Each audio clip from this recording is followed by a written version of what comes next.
الحمد لله الذي جعل الشمس والقمر بحسبان والنجم والشجر يسجدان وفضل زمانا على زمان كما فضل مكانا على مكان وإنسانا على إنسان ونشهد أن لا إله إلا الله وحده لا شريك له لا ضد له ولا ند له ولا مثل له ونشهد أن سيدنا وسندنا وحبيبنا وحبيب ربنا وطبيبنا وطبيب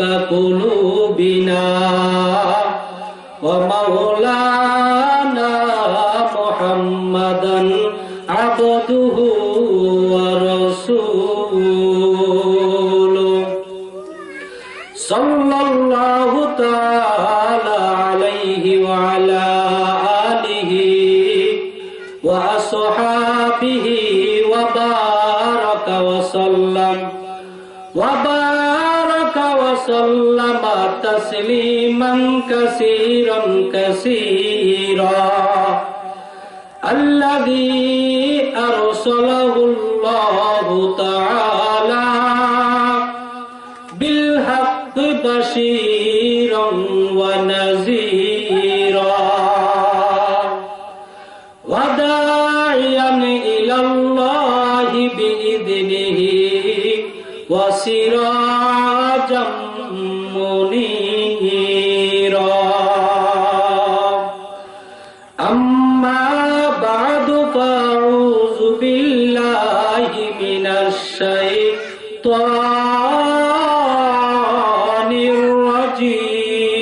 الرجيم بسم الله الرحمن الرحيم ولنبلونكم بشيء من الخوف والجوع ونقص من الأموال والأنفس والثمرات وبشر الصابرين صدق الله العظيم وصدق رسوله النبي الكريم ونحن على ذلك من الشاهدين والشاكرين والحمد لله رب العالمين. قال النبي صلى الله عليه وسلم لا يؤمن أحدكم حتى أكون أحب إليه من والده ولده والناس أجمعين إن الله وملائكته يصلون على النبي يا أيها الذين آمنوا صلوا عليه وسلموا تسليما. সবাই দুরূদে ইব্রাহিম পড়ি। اللهم صل على محمد وعلى آل محمد كما صليت على إبراهيم وعلى آل إبراهيم إنك حميد مجيد. اللهم بارك على محمد وعلى آل محمد كما باركت على إبراهيم وعلى آل إبراهيم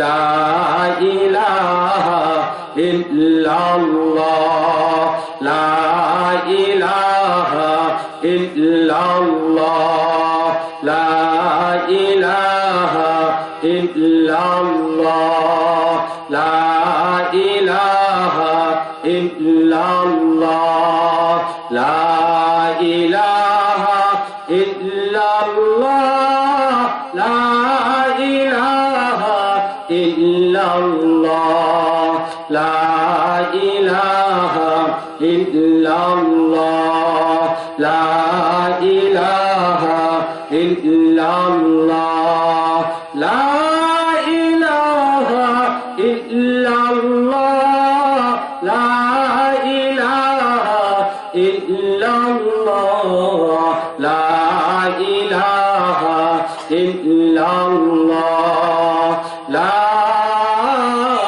ইলাহা ইল্লাল্লাহ মুহাম্মাদুর রাসূলুল্লাহ সাল্লাল্লাহু আলাইহি ওয়াসাল্লাম।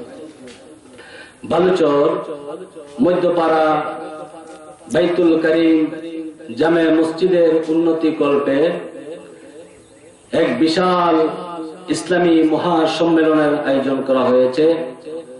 মহতী ইসলামী মহাসম্মেলনের শ্রদ্ধাভাজন সভাপতি, প্রধান অতিথি, বিশেষ অতিথি বৃন্দ, আজকের ওয়াজ মাহফিলে প্রধান বক্তা হিসাবে উপস্থিত থাকছেন সারা বাংলার আলোড়ন সৃষ্টিকারী বক্তা হযরত মাওলানা মুফতি হেদায়েতুল্লাহ আজাদি দামাত বারকাতুহুম আলিয়া। সবাই বলেন আলহামদুলিল্লাহ।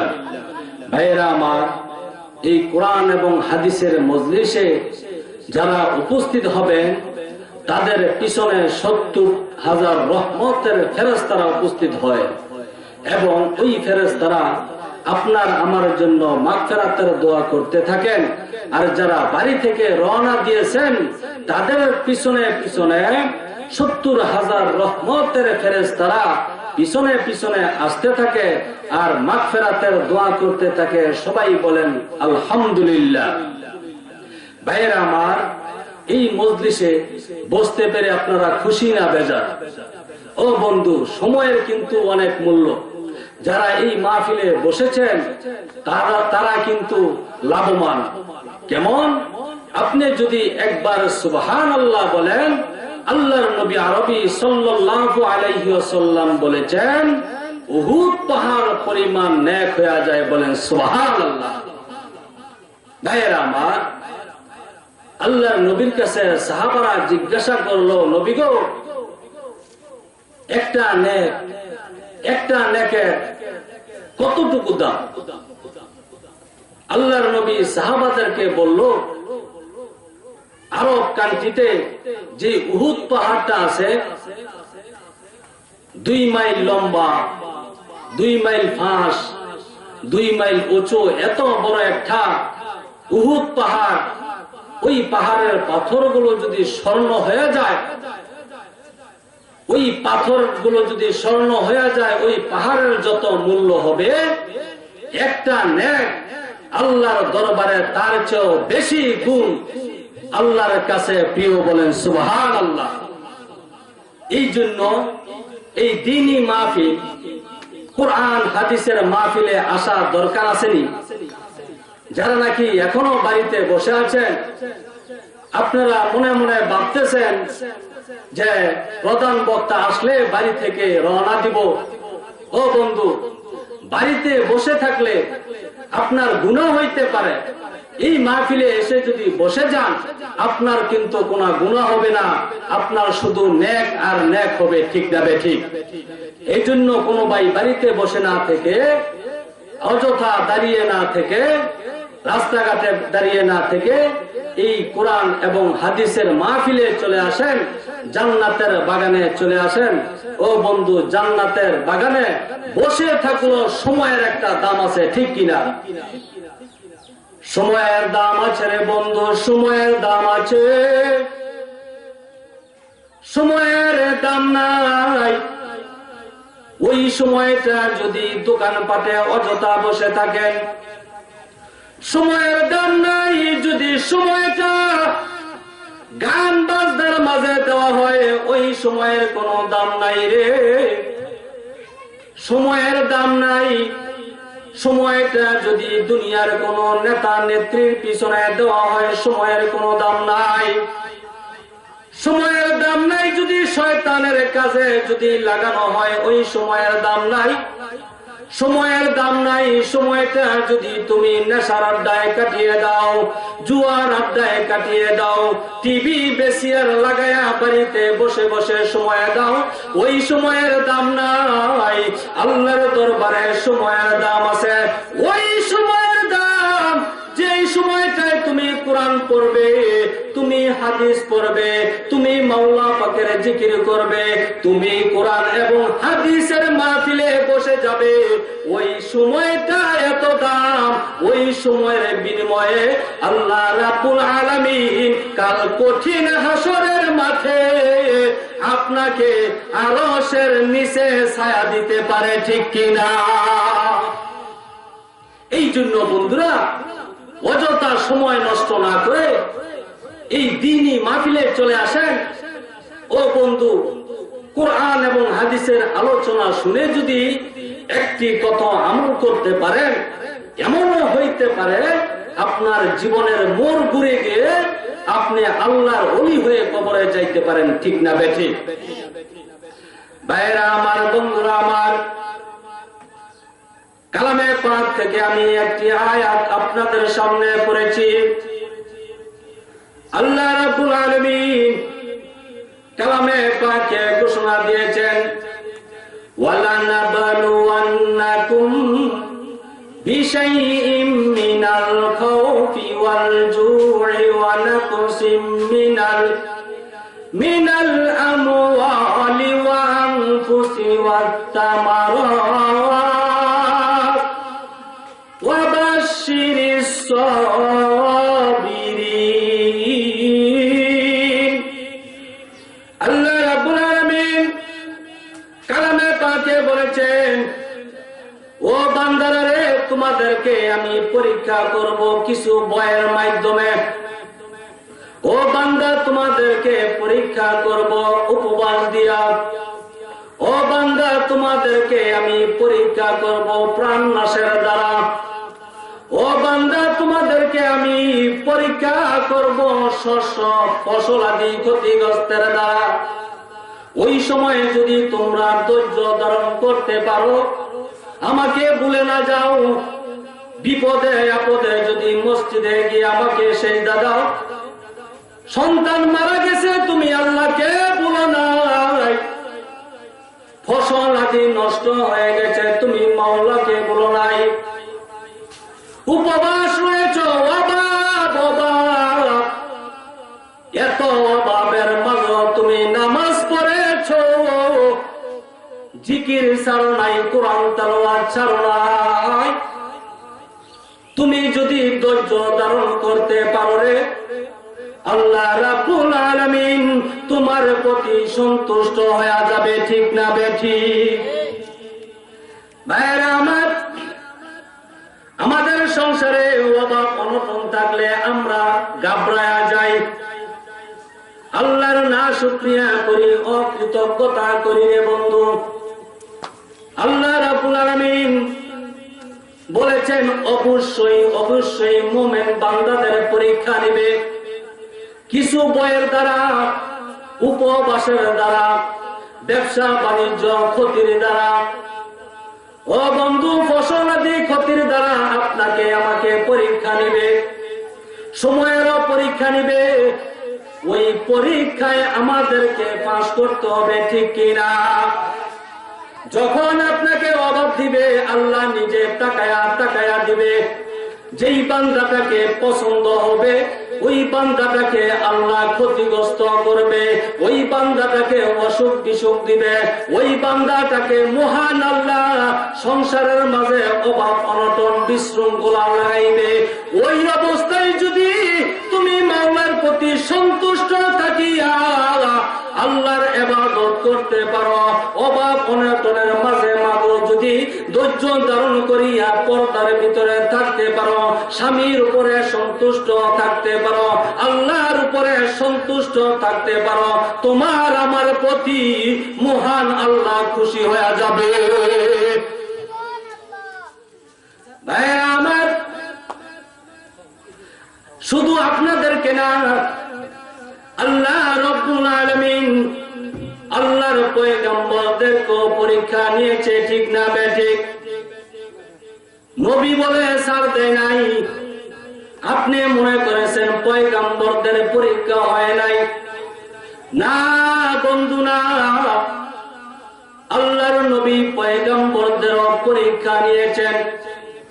যত সাহাবা দেখেন যারা নাকি জান্নাতের সার্টিফিকেট দুনিয়ায় পেয়েছে, তাদেরকেও আল্লাহ পরীক্ষা নিয়েছে, ঠিক না বেঠিক? জোরে বলেন, ঠিক না বেঠিক? ভাইরা আমার, ফেরেশতাদের কাছে আল্লাহ রাব্বুল আলামিন আইয়ুব নবীর প্রশংসা করতেছে। মনোযোগ দিয়ে শুনি, মা বোনেরা যেখানে বসে আছেন মনোযোগ দিয়ে শুনি।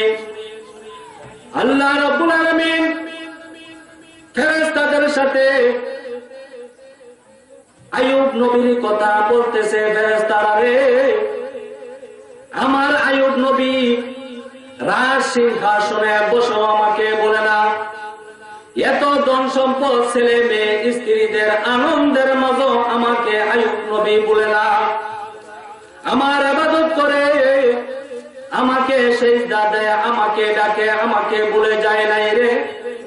ফেরেশতারা ডাক দিয়া বলে, প্রভু গো, আইয়ুব নবীর টাকা পয়সা অর্থ সম্পদ আছে, আইয়ুব নবীর ছেলে সন্তান আছে, রাজত্ব আছে, এই জন্য আইয়ুব নবী আপনার ইবাদত করে।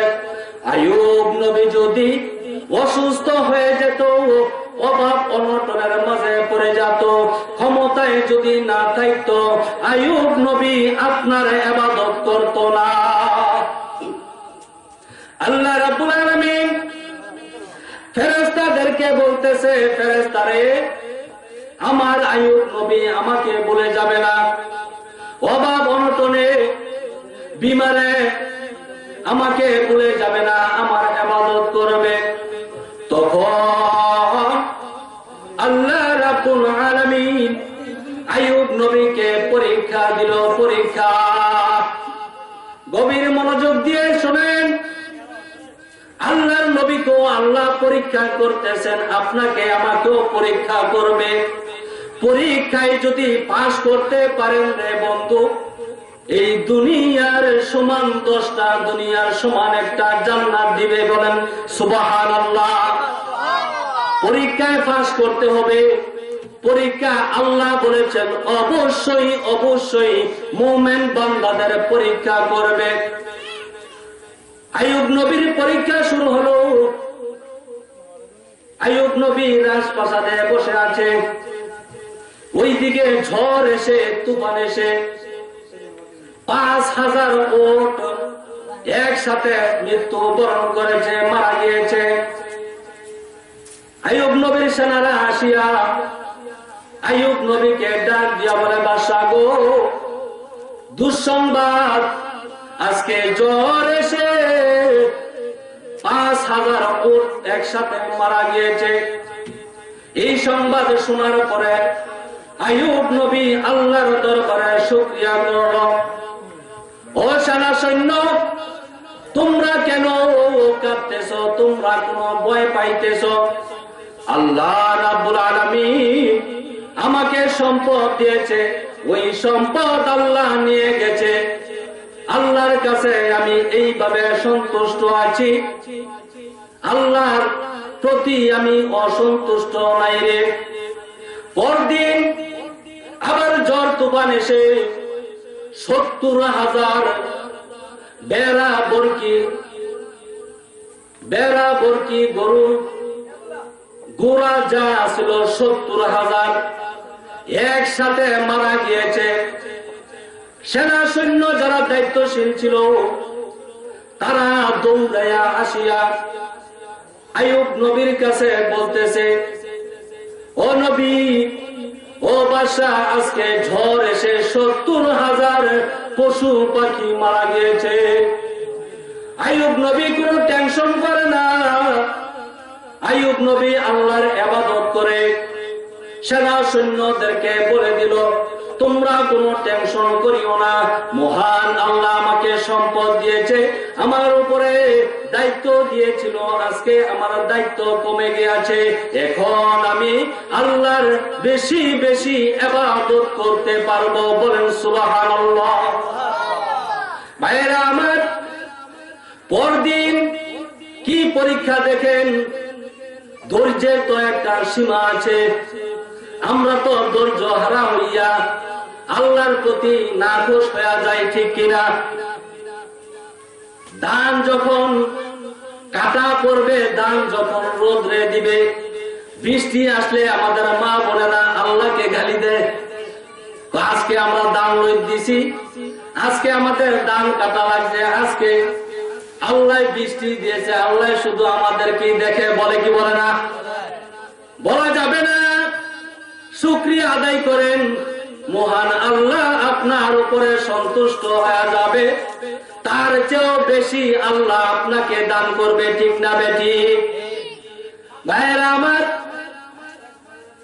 আইয়ুব নবীর পরদিন 7টা সন্তান ছিল। 7টা সন্তান একটা ছাদের নিচে পড়ে একসাথে মৃত্যুবরণ করলো। উজির নাজির আসিয়া আইয়ুব নবীকে ডাক দিয়া বলে, নবী গো, 7টা সন্তান একসাথে ছাদের নিচে পড়ে ইন্তেকাল করেছে, কি পরীক্ষা! আপনার আমার 6টা সন্তান, একটা সন্তান যদি ইন্তেকাল করে তাহলে আমাদের কান্না আমরা থামাইতে পারি না, আমরা অস্থির হয়ে যাই। আইয়ুব নবী 7টা সন্তান ছিল, 7টা সন্তান একেবারে একসাথে ইন্তেকাল করেছে। আইয়ুব নবী উজির নাজির সেনা সৈন্যদেরকে ডাক দিয়া বলে, অস্থির হইও না, কান্নাকাটি করিও না রে, আল্লাহ আমার কাছে সন্তানগুলো আমানত দিয়েছে, মহান আল্লাহ নিয়ে গেছে, আমার কিছু করার না। আইয়ুব নবী আল্লাহর ইবাদত থেকে সরে দাঁড়ায় না। এত বিপদ, এত বিপদ, বৃষ্টির মতো একটার পরে একটা বিপদ আসতেছে। আইয়ুব নবী আল্লাহকে বলে না, আইয়ুব নবী আরেকটা পরীক্ষা রয়েছে। 2 দিন পরে আইয়ুব নবীর শরীরে এত জ্বর আসার পরে আইয়ুব নবীর শরীরে গোটা হলো, কুষ্ঠ রোগ দেখা দিল। আইয়ুব নবীর ওই গোটা হওয়ার পরে শরীরটা আস্তে আস্তে পচে যাইতেছে, শরীরের মাঝে পোকায় ধরতেছে, এত দুর্গন্ধ, এত দুর্গন্ধ। এই অবস্থা দেখিয়া আইয়ুব নবীর 4টা স্ত্রীর মাঝে 3টা স্ত্রী আইয়ুব নবীর কাছে গিয়ে বলতেছে, ওগো স্বামী, আপনার ধন সম্পদ ছিল, আপনার রাজত্ব ছিল, আপনার ছেলে মেয়ে, অর্থ সম্পদ সব কিছু ছিল, সব নষ্ট হয়ে গেছে, এবার যে অসুখ হয়েছে গো, আপনার কাছে থাকলে আমাদের কোনো লাভ হবে না, আপনার কাছে থাকলে আমরা কষ্ট করব, যেহেতু আপনার কাছে থাকিয়া লাভ নাই, আপনার যে অসুখ হয়েছে, যে বিমার হয়েছে, এই বিমার সারার মতো না গো নবী স্বামী, ও স্বামী, আপনি আমাদেরকে তালাক দিয়ে দেন, আমরা চলে যাই। তখন আইয়ুব নবী হাসি মুখে 3টা বিবিকে তালাক দিয়ে দিল, আর একটা বিবি রয়ে গেল, বিবি রহিমা। বিবি রহিমাকে আইয়ুব নবী ডাক দিয়ে বলে, বিবি গো, 3টা বিবি চলে গেছে, কষ্ট করতে পারবে না, আল্লাহ যে অসুখ দিয়েছে, আমার অসুখ সারবে কিনা আমি জানি না, তুমিও বিদায় নিয়ে চলে যাও। ও গো বিবি, আমার কাছে থাকিয়া কষ্ট করে তোমার লাভ নাই। বিবি রহিমা 2 চোখের পানি সারিয়া স্বামীকে ডাক দিয়া বলে, ও গো আমি তোমার সুখের দিনে আমি ছিলাম, আজকে তোমার দুঃখের দিন। আজকে শরীরটা পচিয়া গিয়েছে, আজকে এই অবস্থায় যদি আমি আপনাকে ছেড়ে চলে যাই, আপনার কি অবস্থা হবে? আপনাকে কে দেখশন করবে? কে পানি এনে দিবে? কে খাবার এনে দিবে গো স্বামী? আমি এইভাবে রেখে আপনাকে ছেড়ে চলে যাইতে পারবো না। যত কষ্ট হোক আপনার খেদমত আমি করে যাব গো স্বামী, আমি আপনাকে ছেড়ে যাব না। আপনি আমার উপরে সন্তুষ্ট থাকিয়েন, যত কষ্ট হোক না কেন ও স্বামী, আমি আপনার খেদমত করেই যাব। সুবহানাল্লাহ। ও মা বোনের আমার, স্বামী অসুস্থ হলে, দরিদ্র হয়ে গেলে আমাদের এলাকার মা বোনেরা বলে ভাত লইয়া খাও, আর কত তোমার প্রস্তাব পায়খানা টানবো, কত কাপড় টাপড় দিয়ে দিব, তোমার যেই অবস্থা। বলে কি বলে না? মায়েরা আমার, আল্লাহর নবী বলেছেন যে স্ত্রীর প্রতি স্বামী খুশি থাকবে, ওই স্ত্রীর প্রতি মহান আল্লাহ খুশি থাকবে। যে স্ত্রীকে স্বামী ভালো বলবে, আমার স্ত্রী ভালো, আমার স্ত্রী সৎ নেককার, ওই স্ত্রীর জন্য জান্নাতের 8টা দরজা খোলা থাকবে। বলেন সুবহানাল্লাহ। স্বামীর খেদমত দরকার আসেনি? ভাইয়েরা আমার, আইয়ুব নবীর শরীরটা অসুস্থ হয়ে যাওয়ার পরে, পোকায় ধরার পরে এমন গন্ধ ছুটেছে, পার্শ্ববর্তী লোকেরা আইয়ুব নবীকে বলতেছে, ওগো নবী, আপনার শরীরে যে দুর্গন্ধ, দুর্গন্ধের কারণে আমরা টিকতে পারি না, হয়তো আপনি গ্রাম ছেড়ে চলে যান, নয়তো আমরা গ্রাম ছেড়ে চলে যাব। আইয়ুব নবী ডাক দিয়ে বলে, গ্রামবাসী রে, আজকে আমি অসুস্থ হয়েছি, আল্লাহ রোগ দিয়েছে, শরীরটা পচে গেছে, শরীরের গোস্ত গুলো পোকায় কিলকিল করে খাচ্ছে। আজকে যখন তোমাদের আমাকে পছন্দ হয় না রে, তোমাদের যাওয়া লাগবে না, আমি আইয়ুব নবী দূরে চলে যাব। পার্শ্ববর্তী এক গ্রামে যাওয়ার পরে মানুষগুলো আসিয়া আইয়ুব নবীকে তাড়াইয়া দিল, এখানে থাকা যাবে না, আমাদের সমস্যা হবে, শরীরে যে দুর্গন্ধ। বিবি রহিমা স্বামীকে কাঁধে করে এসরাইয়া এসরাইয়া গিয়া এক পাহাড়ে জঙ্গলের ভিতরে আশ্রয় নিল। গভীর মনোযোগ দিয়ে শোনেন। তখন আশ্রয় নেওয়ার পরে বিবি রহিমা স্বামীর খেদমত করে, দিনে অন্য বাড়িতে কাজকর্ম করিয়া কিছু আহার জোগাড় করিয়া স্বামীকে খাওয়ায়। এইভাবে দিন যায়, রাত যায়, অনেক বছর হয়ে গেল। যাওয়ার পরে আইয়ুব নবীর শরীর থেকে একটা পোকা, একটু জিকির করি, লা ইলাহা ইল্লাল্লাহ, লা ইলাহা ইল্লাল্লাহ। আসমান জমিন গায়রুল্লাহ, পীর ফকির গায়রুল্লাহ, মাজার বাজার গায়রুল্লাহ, লা ইলাহা ইল্লাল্লাহ, লা ইলাহা ইল্লাল্লাহ। জোরে লা ইলাহা ইল্লাল্লাহ, লা ইলাহা ইল্লাল্লাহ। আসিয়া বলে এক আল্লাহ, ফেরাউন দে তারে কতই জ্বালা। আসিয়া বলে এক আল্লাহ, ফেরাউন দে তারে কতই জ্বালা। আল্লাহ বলে ও জিবরাইল, আল্লাহ বলে ও জিবরাইল, খুলে দাও জান্নাতের তালা, লা ইলাহা ইল্লাল্লাহ, লা ইলাহা ইল্লাল্লাহ। লা ইলাহা ইল্লাল্লাহু মুহাম্মাদুর রাসূলুল্লাহ সাল্লাল্লাহু আলাইহি ওয়াসাল্লাম। ভাইরা আমার, যেই কথাটা বলতেছিলাম, আইয়ুব নবীর শরীর থেকে একটা পোকা যখন হাতিয়া হাতিয়া চলে যায়, আইয়ুব নবী ওই পোকাটাকে ধরিয়া ডাক দিয়া বলে, পোকারে তুই কেন চলে যাচ্ছিস, তুই কেন চলে যাচ্ছিস? আল্লাহ রাব্বুল আলামিন তোকে পাঠাইছে আমার শরীর থেকে গোশত খাওয়ার জন্য।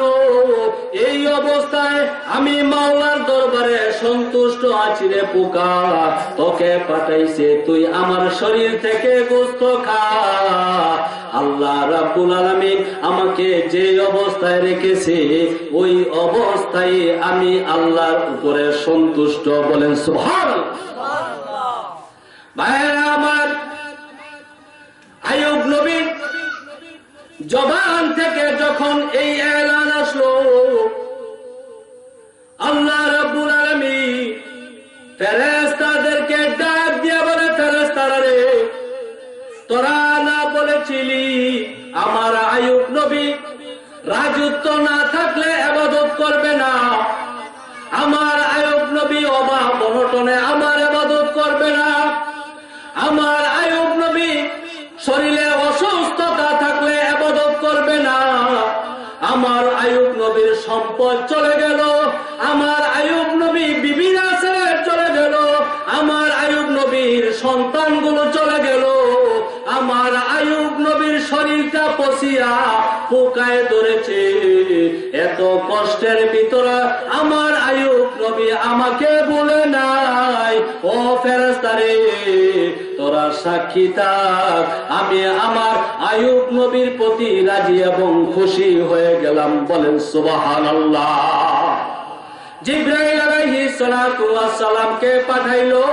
জিবরাইল আলাইহিস সালাম আইয়ুব নবীকে ডাক দিয়া বলে, নবী গো, আপনার পাও মুবারক দিয়া মাটির মাঝে একটু ধাক্কা দাও, মাটির মাঝে ধাক্কা দাও।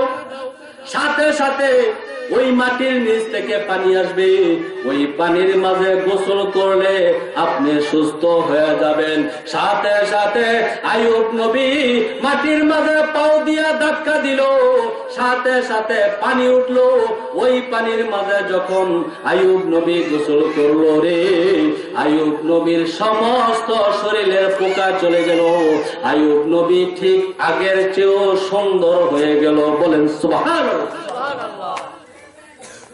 অসুস্থ সারার পরে ধন সম্পদ, ছেলে মেয়ে, স্ত্রী আগের চেয়ে বেশি পেয়েছে।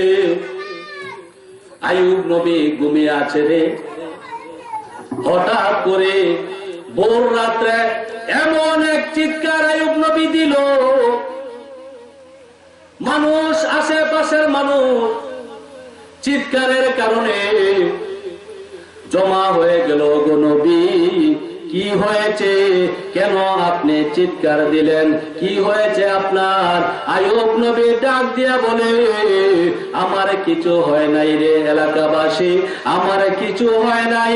আমি যখন, গভীর মনোযোগ, আমি যখন অসুস্থ ছিলাম, যখন আমার কেউ ছিল না, তখন যখন ভোর রাত হয়ে যাইতো, ফজরের আগে গভীর রাত্রে আল্লাহ রাব্বুল আলামিন আমাকে জিজ্ঞাসা করতো, আইয়ুব রে তুমি কেমন আছো? ও আইয়ুব তুমি কেমন আছো? আজকে আমি সুস্থ হয়ে গেছি, আজকে আমার আল্লাহ রাব্বুল আলামিন আমাকে জিগায় না, আইয়ুব রে তুমি কেমন আছো? আইয়ুব তুমি কেমন আছো? মহান আল্লাহ আজকে আমাকে আর জিজ্ঞাসা করে না। এই জন্য এই বিরহ ব্যথায় আমি চিৎকার দিয়েছি। ও বন্ধু, এই ঘটনা থেকে এটাই বোঝা গেল, যখন অসুস্থ থাকবেন, যখন বিমার থাকবে, যখন অভাব অনটন থাকবে, যখন ছেলে সন্তান মারা যাবে, বিপদ আপদ থাকবে, তখন আল্লাহ রাব্বুল আলামিন আপনার আমার প্রতি চেয়ে থাকে, ঠিক কিনা? ওই সময় আমাদের ইবাদত করতে হবে, আল্লাহর উপরে সন্তুষ্ট থাকিয়ে বেশি বেশি আমল করতে হবে। যদি বিপদে বালা মুসিবতে ব্যবসা ধ্বংস হয়ে গেছে, বিদেশে টাকা মার খেয়েছেন, ফসল ঝড় তুফানে বৃষ্টি দিয়ে নষ্ট হয়ে গেছে, এই বিপদে যদি আপনি আল্লাহর উপরে সন্তুষ্ট থাকতে পারেন, মহান আল্লাহ আপনার উপরে সন্তুষ্ট থাকবে। বলেন সুবহানাল্লাহ। ভাইরা আমার, আল্লাহর প্রতি সদা সর্বদা সন্তুষ্ট থাকিয়া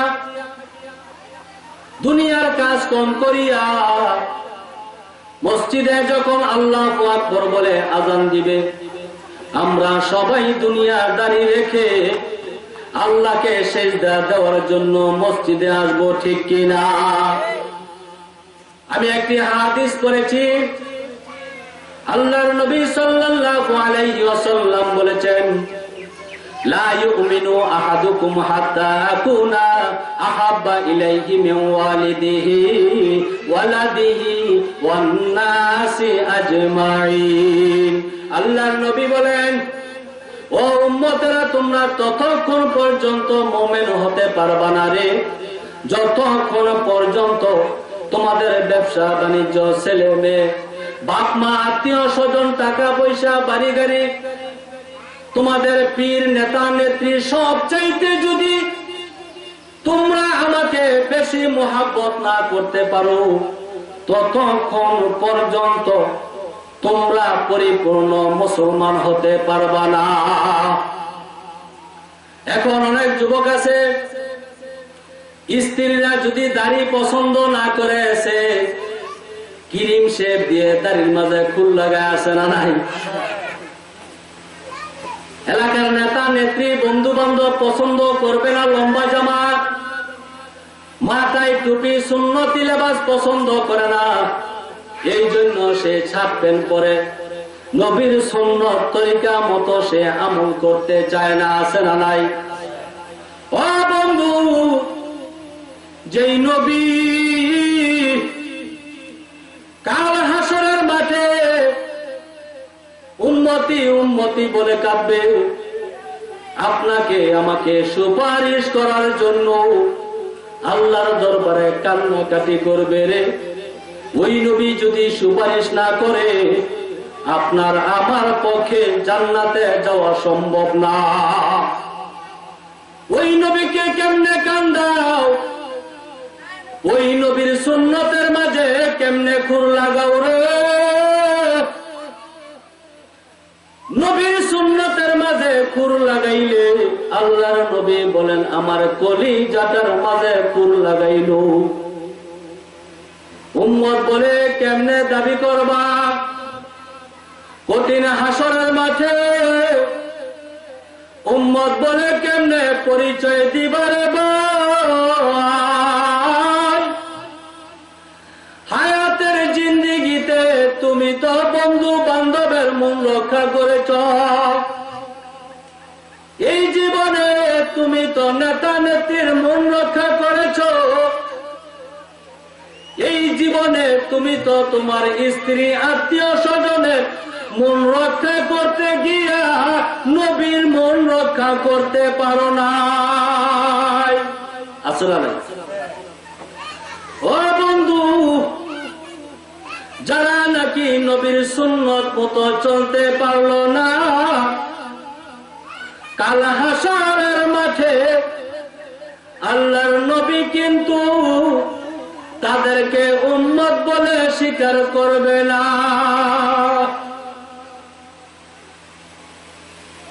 মহব্বত করতে হবে কিনা? এখন তো অনেক পীর বাহির হয়েছে, দাড়ি নেই, আছে না নাই? সে একজন পীর, আমাদের ইমাম, তার খোতায় দাড়ি নাই, সে নবীর কলিজার মাঝে প্রতিদিন কলিজাটা কাটতেছে, সে বলতেছে আমি পীর। নবীর কলিজা কাটিয়া পীর হইতে পারে?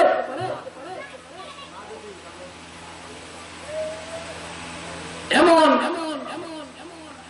নবীর দুশ্মন আছে না নাই? ও বালুচরের মানুষ, এমন পীরের কাছে মুরিদ হয়েন না যেই পীর নবীর সুন্নতকে জবাই করে এমন পীরের কাছে যায় না যেই পীর নাকি নারী পুরুষ নিয়ে একসাথে জিকির করে, ঠিক কিনা? যে পীর আল্লাহর কোরআনের আয়াত মানে না, যেই পীর নবীর সুন্নত মানে না, ওইটা পীর হইতে পারে না, ওইটা হলো ইহুদি খ্রিস্টানদের দালাল, ঠিক কিনা? কাউকে গালি দিলাম ভাই, কার নাম বলছি, এমন পীর আছে না? রাগ হয়ে থাকলে আমাকে প্রশ্ন করেন, আমি একবারে চিনাই দেব, ঠিক কিনা? ভাইরা আমার, এই দুনিয়ায় একটা হায়াত দিয়া পাঠাইছে রং তামসার জন্য না, টিভি বিসিআর দেখার জন্য না, উলঙ্গ বেহায়া পড়া করার জন্য না, নেশাগ্রস্ত থাকার জন্য না, নেশা বিক্রি করার জন্য না। নেশা বিক্রেতা আছে না নাই? ব্যবসা আর নাই? মুসলমানের সন্তান সে গাঞ্জা বেছে, ইয়েবা বেছে, ফেন্সিডিল বেছে, আছে না নাই? ব্যবসা আর নাই? তুমি তো মুসলমান, তুমি কেন শত শত যুবকের চরিত্র নষ্ট করতেছ? আবার বলে আমি না বেচলে আরেকজন বেচবে। ও বন্ধু, এলাকায় যদি না পায় আর রাখতে কিন্তু এত খাবে না, ঠিক নেবে? ঠিক। যারা নেশা বিক্রি করেন তাদের প্রতি আমার আহ্বান, এলাকার যুবকদের দিকে তাকাইয়া, আপনারও তো সন্তান আছে, আপনার সন্তান যদি নষ্ট হয়ে যায় আপনার কাছে কেমন লাগবে? আপনি যে নামাজিওয়ালা, টুপিওয়ালা, ভালো ফ্যামিলি ছেলে সন্তানগুলো গাঁজা বিক্রি করে, নেশা বিক্রি করে নষ্ট করে দিচ্ছেন, কাল হাসরের মাঠে আপনারও জবাবদিহি করতে হবে, ঠিক কিনা? ভাইয়েরা আমার, ওই দিকে যাওয়ার আমার উদ্দেশ্য না। আল্লাহর নবীর সুন্নতকে ভালোবাসতে হবে। ও বন্ধু, আল্লাহর নবী বলেছেন, মান আহাব্বা সুন্নতি ফাকাদ আহাব্বানি ওয়া মান আহাব্বানি কানা মাই ফিল জান্নাহ। আল্লাহর নবী উম্মতদেরকে জানায়া দিল, উম্মতেরা রে, তোমরা যদি আমাকে ভালোবাসতে চাও তাহলে তোমরা আমি নবীর সুন্নতকে ভালোবাসো। আমার নবীর সুন্নতকে যদি ভালোবাসতে পারো, আমাকে ভালোবাসা হয়ে যাবে, তোমরা আমার সাথে জান্নাতে থাকবে। বলেন সুবহানাল্লাহ। ওই নবীর সাথে জান্নাতে যাইতে রাজি না? এই জন্য বন্ধু, নবীর সুন্নতকে আঁকড়িয়ে ধরবো, নবীর সুন্নতকে পালন করব, নবীকে রাজি খুশি করিয়া ওই কবরে শুইতে আমরা কে কে রাজি আছি? দুই হাত টান টান করে ওচা করেন আলহামদুলিল্লাহ। মহান আল্লাহ দেখো, কাল হাসরের মাঠে এটা একটা চিত্র হবে, যখন আমরা ওই জাহান্নামের কাঠগড়ায় চলে যাব, তখন এমনও হইতে পারে এই যুবকগুলো, এই মানুষগুলো, মুরব্বীগুলো ওই মাহফিলে বসার কারণে, কুরআন হাদিসের মাহফিলে বসার কারণে আল্লাহ এই চিত্র দেখে উসিলা দিয়া মাফ করতে পারে কিনা? এই বলেই আপনাদের কাছ থেকে বিদায় নিলাম।